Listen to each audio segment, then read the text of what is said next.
Бишкектик кыз 17 жаштагы Айсулууну өлтүрүүгө шектүү жарандан кантип аман калганын айтып берди. Канкор Кумарбектен кордук көрүп аман калган кыз окуяны айтып берген. Президенттин маалымат кызматынын жетекчиси Дайырбек Орунбековдун айтымында ал кыз азыр турмушка чыгып бала чакалуу. Окуя 2015-жылдын октябрында болгон. Анда таксист болуп жүргөн Кумарбек Абдыров машинага түшкөн кызды бычак менен коркутуп, колун таңып зордуктоого аракет кылат. Кыз колундагы жипти үзүп, бычакты тартып алып, Кумарбектин колун кесип жиберди. Кумарбек экөө кыйлага алышып, ал кызды башка таш менен чаап, баштык кийгизип, ботаникалык бактагы каналга ыргытып жиберген. Үстүнө чоң таш да ыргыткан. Бактыга жараша ал кыздын башына эмес, ийнине тийип калат. Кыз өлүмүш болуп жатып, шектүү кеткенден кийин жолдун ары жагындагы май куюучу жайга барып, милиция тез жардам чакырып аман калган. Ал мени жерге жыгып, сүйрөп барып каналга ыргыт.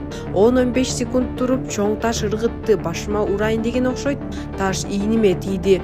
Ошол бойдон жатып калдым. Ал карап унаасына отуруп кетип калды. Мен болсо кайра келеби деп коркуп жаттым. Канчалык узак жатып калганымды билбейм. Каналдан араң чыгып, жолдун ары жагындагы май куюучу жайга чуркап бар. Кишилер чыгып, милиция келип, унаага салып, ооруканага алып барышты деген жабырлануучу. Адам өлтүрүүгө аракет кылуу беренеси боюнча Кумарбек кармалган. Райондук сот аны 12 жылга эркинен ажыраткан. Кийин Бишкек шаардык сотунун 3 судьясы беренени алмаштырып, жазасын жеңилдетип, аны 7 жылга эркинен ажыратуу чечимин чыгарган. Абдыров жатак абакта 2 жылдай жатып, андан кийин амнистияга илинип эркиндикке чыгып кеткен. Орунбеков кылмышкерлерге жана кылмыш жасоого аракеттенгендерге эскертүү. Президент Садыр Жапаровдун тапшырмасы менен 3 жылдан бери өлкө боюнча видео камералар орнотулуп жатат. Бул тууралуу президенттин администрациясынын маалыматтык саясат кызматынын жетекчиси Дайырбек Орунбеков билдирди. Анын айтымында видео камералардын саны 20 миңден ашыш керек. Ошондо гана өлкө боюнча толук коопсуздук камсыз кылынат. Азыркы убакта коопсуз шаар системасынын камералары Бишкек шаарында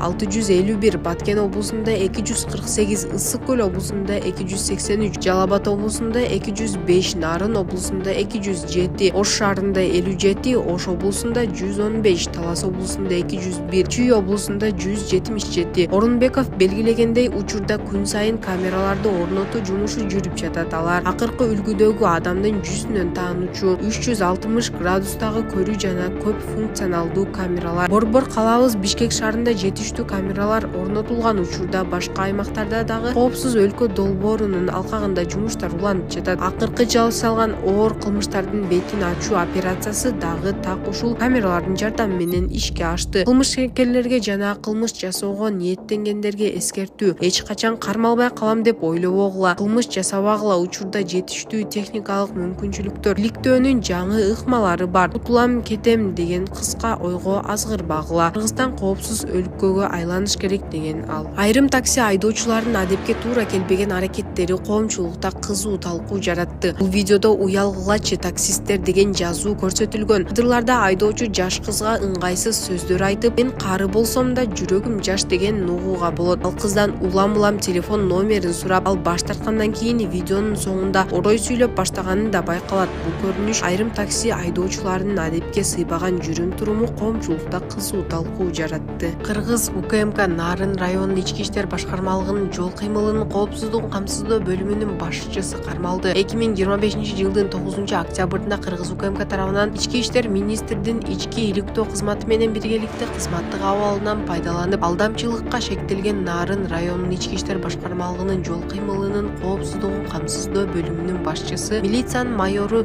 КНТ кармалды. Кыргыз УКМК кылмыш жаза кодексинин 209-беренесинин 4-бөлүгүнүн 4-пунктунда алдамчылык каралган кылмыш белгилери боюнча кылмыш ишин козгоп, тергөө ыкчам иш-чаралардын жүрүшүндө аталган КНТ кызматтык абалынан пайдаланып, Нарын шаарынын тургуну АБНнын акча каражатын алдоо жолу менен ээлеп алгандыгы аныкталган. Кармалган жаран Нарын облусунун Ат башы районунун ички иштер башкармалыгынын УКЖсына киргизилип, сот органдарынын чечими менен ага карата 2 айга камакка алуу баш коргоо чарасы тандалган. Маяковский көчөсүндө жайгашкан темир жол өткөөлөрүндө жол кырсыгы катталды. Новопарковка айылында поезд менен жеңил унаа кагышкан. 14-октябрда Новопарковка айылындагы Маяковский көчөсүндө жайгашкан темир жол өткөөлөрүндө оор жол кырсыгы катталды. Поезд жеңил унаа менен кагышып, автоунаа олуттуу зыянга учураган. Күлөрдүн айтымында унаада Ысык көлгө бара жаткан таксинин жүргүнчүлөрү болгон кырсыктын кесепетинен 3 адам оор жаракат алып, оор абалда ооруканага жеткирилди. Учурда жабыркагандардын туугандары табыла элек. Боюнча укук коргоо органдары же темир жол кызматынан расмий маалымат али берилди. Бийчи кыздардын телефондорун жана акчасын уурдап кеткен. Бишкек шаарында жайгашкан Бермет Полис ресторанында белгисиз адам бийчи кыздардын жеке буюмдарын уурдап кеткен. Ал алынган маалыматтарга караганда шектүү iPhone 16 жана iPhone 14 үлгүсүндөгү телефондорду, ошондой эле акча каражатын алып кеткен. Жабырлануучулар учурда милицияга арыз жазышкан.